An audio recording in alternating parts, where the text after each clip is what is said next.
What's up, everybody? It's your boy Reggie Casual from thecasual.co, and welcome to Unscripted, where we talk about a multitude of topics. But right now we're getting right into business, and that is how to start your own clothing brand, streetwear, fashion line. And this is part 4 of this series, so if you haven't seen the other parts of this series, please go ahead and take a look at those. It's actually in progression, so you probably should go back and check those out if you haven't already. Or if you've already seen them, maybe go ahead and reassess some of that knowledge. They're all equally important. They all have some good information in there, I think. I hope so. But today we're actually talking about production and how to actually make your brand. And it's one of the most important aspects of your business. And it's also one of the most convoluted, and it's also one of the most complicated. So we're gonna break it down into 2 parts. We're gonna talk about, in this video, production. And then in the next video, we're gonna talk about pricing. All right, and those go hand in hand, and they're so important to each other. But I really wanna go into how to make it first, so you guys really have an idea of all the moving parts that go into actually producing your brand. And also some do's and don'ts. You'll hear about all the do's, but let's go ahead and start with the don'ts first. Now, really, there's only one big don't, and basically that is overestimating the demand for your brand. So a lot of people who start street fashion brands, what they end up doing is that they finally have their design. They're like, oh, I know this is dope. And they hinge all of their bets on how dope they think their design is. And they end up buying a whole bunch of product, producing a whole bunch of product, and they can't sell it because they haven't marketed correctly. So marketing before you actually have product is essential to actually selling your brand. If you know about a guy by the name of Nego who started a bathing ape in lukewarm water, a lot of people don't know who he is, but this guy, he started Bape, but when he started it and he was actually producing, he only offered up 10% of the actual demand. So only 10% of the people who wanted to buy it actually were able to get it. And what this did was create another layer of his marketing where everything became exclusive. And you can do the same thing with your brand. It's actually a very common marketing tactic. By shorting the amount of things that you actually have and that you actually can get, you create more demand. Make sure that you actually create this kind of buzz around your brand, and you understand what the demand is for your brand before you actually start producing it. Okay, so that's the biggest mistake that you can make, but there's some other key things that you should know how to do, and we're going to cover those right now. Now, the first thing that you really want to think about, that you really want to hone down on, is stop thinking about how much it costs to make your actual brand, your actual garment that you want to make. As far as don't think about the price of whatever your garment is. What I mean is that what do you want to make? What is it that your brand represents? What is the piece that you want to make? So yeah, you can make a t-shirt and you can make a hoodie and you can make a crew neck, but is there like a piece that you really want to make? Is t-shirt your thing? And if that's your thing, great, awesome, then make t-shirts. But your collection doesn't have to be huge. It can actually just have a statement piece in it and it can work. Right? Because people can see the future of where you're taking your brand if you have that statement piece in there. So make sure that you know what you want to make. What is it? What are the kind of clothes that you want to make, and go according to that. But these are the things that you really want to think about. In order to do that though, you need something that is called a tech pack. Just a short explanation of it. A tech pack is basically a formulaic, it's like a blueprint of your garments, right?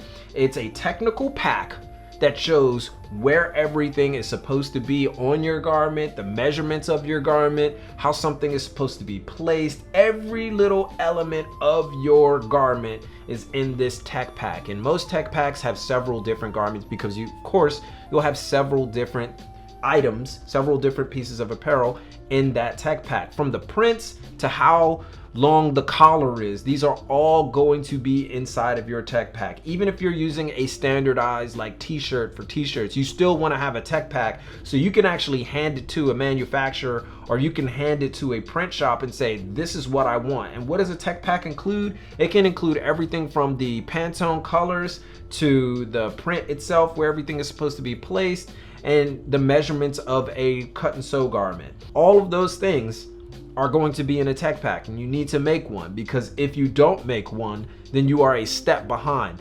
And when you make that tech pack, it actually gives you the information that you need and the information that a manufacturer needs to create your garment and to price your garment. You need a tech pack so you know exactly what your garment is going to look like, the finalized product in an image, so you know this is placed well, this is this, this is this, this is this, and you can go back and say, hey, this wasn't done right to manufacturers. And always, always, always, always, always, no matter who you're messing with, no matter what print shop or whatever, always ask for a sample first. Now, as far as searching for manufacturers, that's a little bit tougher, but it's really just a test of patience. Go ahead and get on that Google machine. Go ahead and start talking to people. Put in your search bar, put in whatever type of clothes that you're going to make and put manufacturers. And a lot of different manufacturers focus on different things. Some focus on menswear, some focus on women's wear, some focus on sportswear, some focus on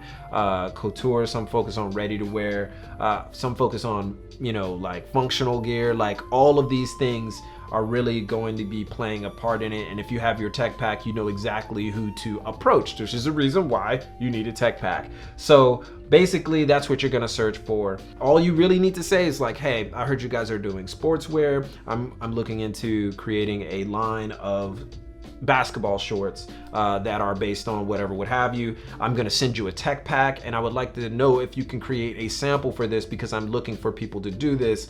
And this actually creates relationships with people. You're gonna find out what their number is. Once you find out what their number is, you're gonna call them, you're gonna have a conversation. They get a lot of phone calls all the time. So be very, very concise and very, very specific with what you want. You gotta know how much, you know, their minimums are. You gotta know if they can make a sample, and if they can make a sample, then can they send it to you in a certain amount of time? These are all the things that are gonna be, these are all the moving parts, and they need to know this information just as much as you need to know, because they got other orders and people who are very serious and big orders if they're a bigger manufacturer. So all these moving parts, especially if you're talking about cut and sew. But there are ways to get around just making a sample with a manufacturer, and that is learning how to do it yourself.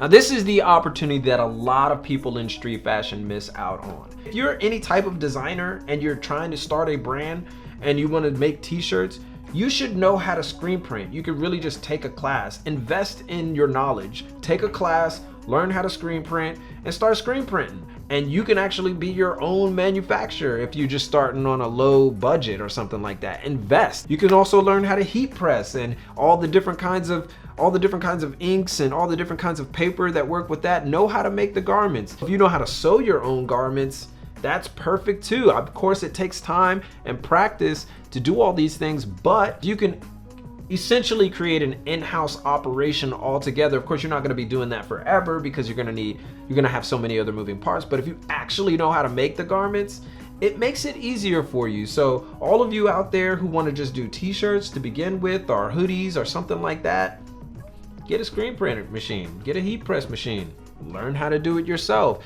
And it's fun. You can make all these different designs and you can just test them. You can test the market immediately. So if you know how to make the garment yourself, usually helps you. So that's some big advice from me is to learn how to make those items yourself so you can kind of save costs and you can learn a very useful skill. So basically, what is your lineup? And that's really the final part of production, is what are you gonna actually make for your collection? Now, you don't have to have a big selection of items in your store as far as clothing is concerned. What I usually suggest for up and coming brands is to go at it from the capsule direction. Only make a few pieces. So say if you're creating a street fashion brand or a streetwear brand, 2 t-shirts, boom, boom.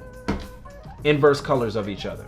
That's 2 products. That's 2 things, right? So you don't really have to go beyond that. And then after that, you want to make a upgrade piece. Now, upgrade piece is basically the piece that is in the second tier of pricing. So maybe if your shirts were $30, your up tier piece would be double that. So it would be $60. And maybe that's a crew neck sweatshirt, or maybe that's a hoodie or something like that. That's usually what the second tier item is. And then what you have is the future, your you're basically the future of your brand, where you're taking it. It's called your statement piece. The only problem with having that statement piece is that you're not going to have a lot of it, all right? You're not gonna have a lot of this piece. Now, how can this piece be made? Usually you can get a manufacturer to sample it. If you learn how to do it yourself though, you alleviate that problem, and you're the one who's searching for the t-shirts that you want. You're the one pulling the tags out. You're the one doing the back prints. You're the one doing everything that makes your brand right. Start with black and white and just learn, right? Or, you know, if you don't want to do 4 or 5 colors, just do 2 or do 1 or whatever. Learn how to do all of these things, and I promise you, your brand will have a little bit more to stand on than just, I have a brand. All right, so that's it for production and making. The video that will pair with this is production and pricing, because there's a lot of moving parts there. Production and pricing is such a convoluted issue, especially when you're talking about bigger brands, but since you're a smaller one, it's gonna be a little bit more simple, so that's okay. And usually when you get bigger, you just hire somebody to do that kind of stuff anyway. But that being said, go ahead and ask questions in the comments if you have questions about production and making, or if you have questions about production and pricing. Give a thumbs up if you like this video, but most importantly, follow us on Instagram for the visuals, Twitter for the info, you know what it is, and of course subscribe if you haven't already. It's your boy, and keep it casual. Yoroshiku onegaishimasu. We out. See you guys in a minute. Class time over. Ja, kyou wa kokomade desu. We out.